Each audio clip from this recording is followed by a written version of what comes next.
Well, hello, welcome back to my channel. It is so good to see you again. I believe it's the end of the month already. I feel like this month went by so fast.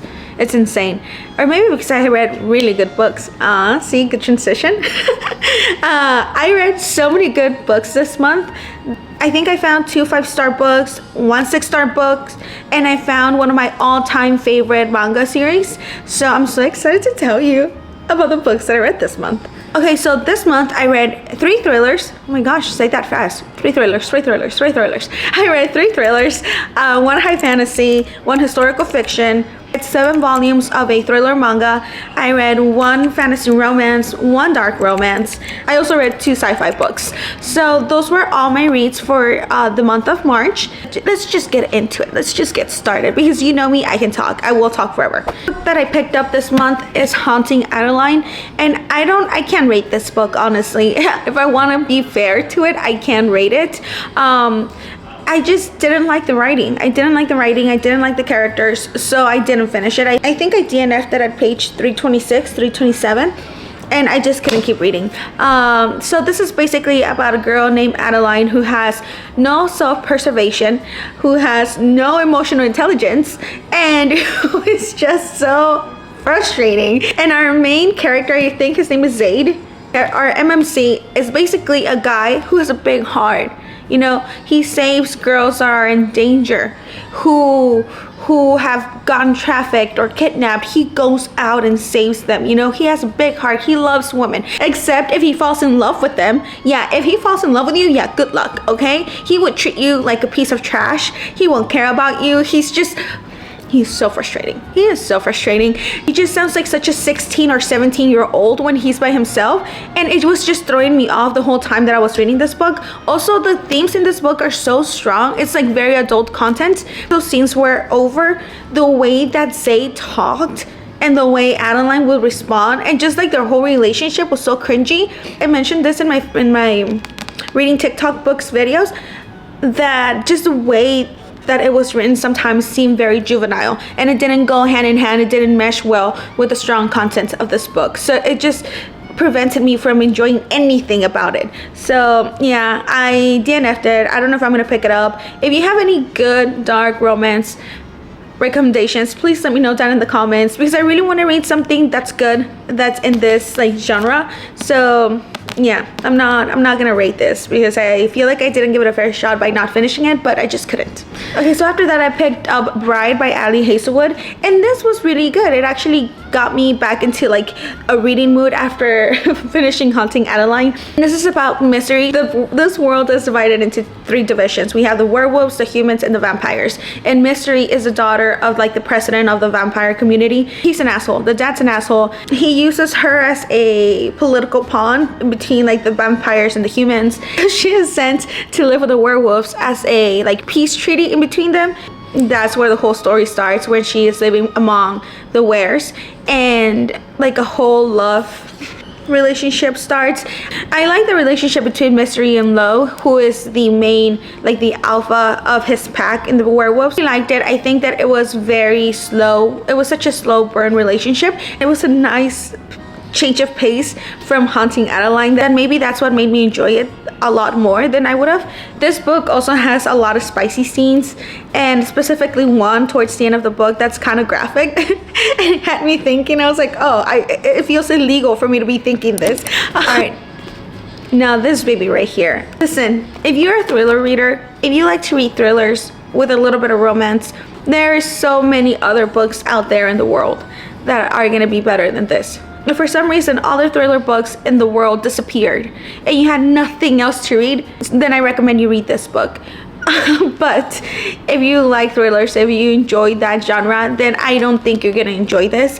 This for me was so disappointing, and I'm not even trying to say that because I want to jump on the Colleen Hoover hate train. This is only the 2nd book I've read of hers, so I don't have a lot of like knowledge on her books. I just know that I did not enjoy this one at all. So in this book, we are following Lowen, who is a struggling artist. She is offered the chance of a lifetime when the publishing house offer her the chance to continue writing a really famous series that was written by this author named Mystery, who is no longer able to continue writing the series. So they kind of want her to jump in as a ghostwriter, and she accepts the proposal. And that's where the whole story starts. She goes to Mystery's house to read what she has already written, and to read the past books, and just to gather information for the series. And that's when she starts uncovering how fucked up this family really is. It sounds like a good storyline, right? It sounds like it's gonna be good. Yeah, no, it's not. Tell me why this woman, okay, Lowen, she's been a writer almost all her life. Tell me why she found a mysterious manuscript and she read one chapter each day. You and I are readers. We would have finished that manuscript that same day, especially since it's like creepy and the first chapter was so fucked up. Like, wouldn't you sit there and finish the whole thing? This girl, she would read one chapter a day, and she was like, oh no, that was so messed up. I'm gonna go to sleep. I'm gonna put it away and go to sleep. Maybe read another chapter like in 2 weeks. It was just, it didn't make any sense to me, okay? Also, the plot twist of this was just so dumb. It's like Colleen Hoover didn't trust me enough to connect the dots at the end, that she just had to give you this whole like thing that explained the plot twist to you, and then it was up to you to decide if you like that or not. I didn't like it at all. Also, I wish the plot twist was bigger than that. She could have gone so many different ways, and that's what I thought it was going to be, because people rave about this book, people love this book. So I thought the twist for this was going to be huge. So many things going in my head. I was like, okay, this is going to be the twist, right? Oh my god, no, this is going to be the twist, right? No, if you think the twist is going to be awesome and big, and if you're like preparing yourself for it, it's not. You're going to be disappointed. I was disappointed. I was like, really? I read all of that for that ending? Seriously? Now this one right here, this is A Haunting Wives by May Cobb. I actually really love this book. This was so much fun to read. It was a thriller. It was fast paced. This is how you do it, okay? This is how you do it right here. This is how we do it. In this book, we are following Sophie, who is an editor in Chicago, and one day she just decided that she wanted a slower paced life. She wanted something different for herself, for her husband, and her kid. So she decided to move to Texas. But when she gets back to Texas and she is living the life that she thought she wanted to live, she realizes that actually she was wrong. That is not at all what she expected. That's not at all what she wanted.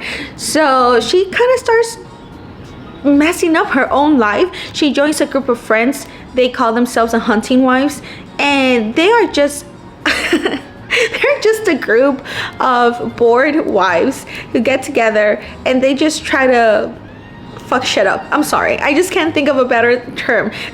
They're trying to feel young again. They're doing all these crazy stuff, and it's all fun and game until someone turns up dead. And now the Haunting Wives are just all pointing fingers everywhere, not trying to get in trouble themselves. And it is, that is where the thriller aspect of this book comes in. It is so fun to read. There's obsession, there is friendships, there is just, our main character is so morally gray. It's such a frustrating main character. I just wanted to slap some common sense into her. The only truly likable character in this book was Sophie's husband. I felt so bad for him the whole time. I was like, come here, let me just give you a hug. Okay, so the books that I read on my Kindle were Mickey 7. That one is a science fiction novel. It was one of my favorite reads this month. It was so much fun to read. I don't read a lot of sci-fi, but this book made me want to read more. In this book, we are following Mickey, our main character. He lives in another world. It's not Earth. The people on Earth left because they just messed it up so much to the point that it was inhabitable. So they decided to inhabit other planets. So Mickey is living in one of those newer planets. And the people in his planet are trying to colonize more planets, so they're forming this expedition, and they need people to join, right? So Mickey signs up for the expedition, but he is nervous they're not going to get him because they need people who are actually going to be useful. They need scientists, they need doctors, they need biochemists, engineers. They need people who are going to be able to help whenever they get to the new planet. So Mickey signs up for the only job that he is capable of getting, and that is the expedition's expendable. His job would be to get cloned, and every time something goes wrong during the mission, during the journey to the other planet, Mickey has to go into that dangerous situation, fix whatever is happening, and if he dies, he dies, and it doesn't matter because he can always clone it back again, and he will be alive the next day. And that's why it's called Mickey 7, because we are following the 7th clone of Mickey, if that makes sense. It is so much fun. This book has such dry humor. It is at some points really sad because Mickey does feel pain when he dies, even though he knows they can bring him back again the next day, and he will have the same memories, he will have everything still in his brain, he'll remember everything. But still, it's very sad because he still feels pain. It was such an interesting book to read. You follow the whole journey of whenever they get to the new planet and they're trying to inhabit it. You follow Mickey, who's just following with all the struggles of whether he wants to keep doing what he's doing, whether people are treating him like a human after all. And it's just such a good book, such a good read. It did just become a movie with Robert Pattinson. I haven't seen it yet, but I really want to. But yes, I really enjoy reading Mickey 7. So on my Kindle, I read this short novel called Die My Love by Anna Hartwicks. It is a little freaking trip, okay? That book is a trip. Our main character is so messed up in the head. There's so many things that are happening that she doesn't even understand. So as a reader, we don't understand what's happening either. The book follows like a stream of consciousness, so you never really know what is actually happening, what is in her head. She is a psycho, like I mentioned. So basically we follow her day-to-day life and how unhappy she is with her life. She has these moments where she just wants to die. She wants to kill everyone around her. But then she's like, oh, but they're not so bad. And it is so dark because everything is just in her head. Outside, she's like very nice to everyone, and she's trying to put up this front that she's a normal human like everyone else. And I think that's what makes it so much darker, because you know what's going on in her head. You know that in her head she just wants to kill everyone. So it is such a good book. It's a very like psychological thriller book, but it was really fun to read. It's like I said, it's very, very short, but I enjoyed it a lot. So the next book that I picked up is The Fifth Season by N.K. Jemisin, and this book is a 5-star read for me. I loved everything about this book. Okay, so in this book we are following 3 different people, 3 different point of views. Each person is in a different timeline. So we have Esun, who is living in like an end of the world timeline. We just had like a big volcanic eruption. There's like ash everywhere. Yeah, they're just not having a good time during her timeline. Throughout all that, Esun's son Uche was murdered. So now she has to travel across this like broken earth, literally broken, it's like dying, like apocalyptic world, to find like the murderer of her son. The vibes of that timeline are so good, so good. Like picture Silent Hill, okay? Just like ash constantly falling down, scavengers, people trying to survive. I forgot to mention that every main character in this book has powers, but in Damaya's storyline, she just discovered she has powers, so she is going through a journey of figuring out how to control her powers and how to use them for good with the help of the Guardians. Guardians are people who kind of help the people with powers tame their powers. It's her whole storyline. She's just trying to like come to terms with what she can do and she can't do, and just this new lifestyle that she's gonna have to live. And the last point of view that we have is Cyanide. She is a character that already learned how to use her powers, who knows how to control them perfectly, and since she already knows how to use her powers very well, she is sent on missions to help calm the natural disasters that are about to happen on Earth.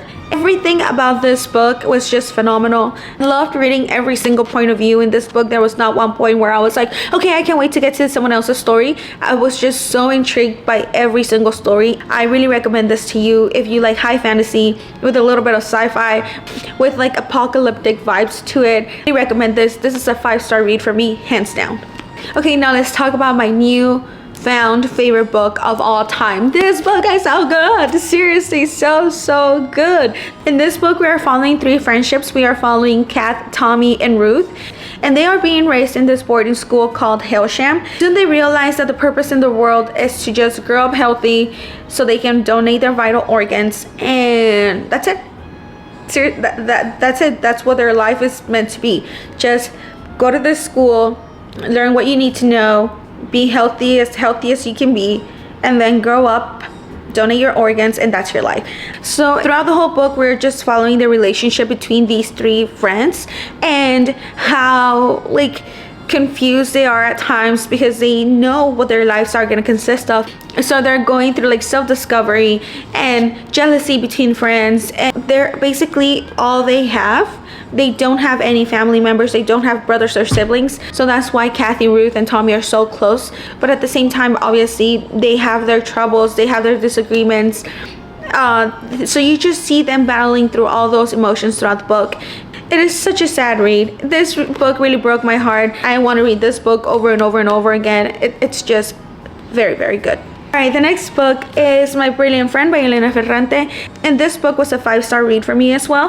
This is the first book in the Neapolitan Quartet, basically just following two best friends. We are following Elena and Lina. In this first book, we are learning how their friendship began. We start with them being little kids. And the book starts when they are 6 years old, and you just go through all the different stages of their lives, from childhood to puberty to just them getting older and starting their own independent lives.